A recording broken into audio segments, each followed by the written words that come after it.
Assalamualaikum warahmatullahi wabarakatuh. Halo semuanya, perkenalkan nama saya Sipa dari kelas 10-2. Saya di sini akan menjelaskan tentang global warming atau pemanasan global yang ada di beberapa desa di kaki Gunung Penanggungan, Kabupaten Mojokerto, Jawa Timur. Global warming atau pemanasan global adalah fenomena peningkatan suhu rata-rata daratan, lautan, dan juga atmosfer bumi secara bertahap. Penelitian dan ilmuwan mulai melakukan penelitian mengenai fenomena global warming atau pemanasan global ini karena sejak 100 tahun lalu suhu di permukaan bumi mengalami peningkatan suhu sekitar 0,6 derajat Celcius.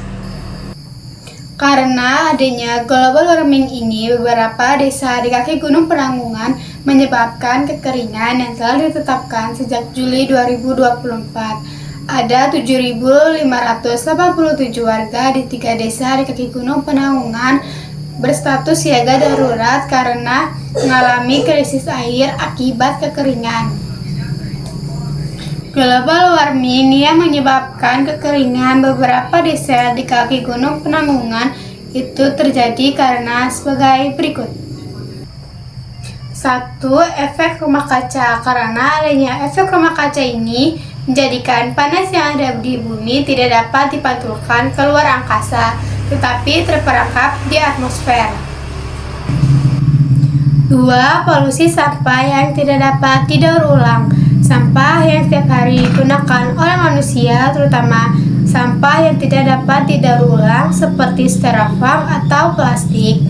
Warga yang mengolah sampah dengan cara membakar dapat menambah populasi global warming.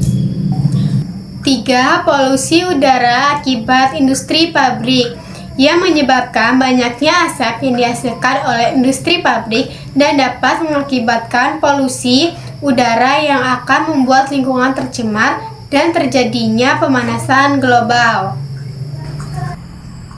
4. Penebangan pohon dapat menyebabkan pemanasan global karena hutan memiliki fungsi yaitu menyerap gas karbon dioksida.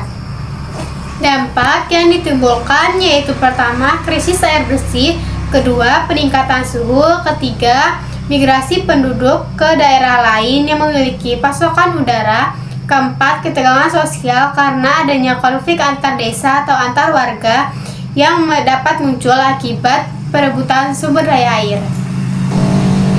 Solusi yang harus dilakukan yaitu pertama, kembali menanam pohon di kawasan yang mengalami deforestasi dan melindungi kawasan hutan di sekitar Gunung Penanggungan. Yang kedua, mengurangi penggunaan sampah sekali pakai dan mengolahnya dengan metode ramah lingkungan seperti pengomposan dan daur ulang. 3. Memperketat regulasi industri yang beroperasi di dekat daerah pedesaan dengan penerapan teknologi ramah lingkungan. 4. Peningkatan air bersih seperti teknologi penampungan air hujan supaya bisa menjadi solusi untuk menghadapi kekeringan dalam jangka panjang. Saya akhiri, mohon maaf jika ada perkataan yang salah. Wassalamualaikum warahmatullahi wabarakatuh.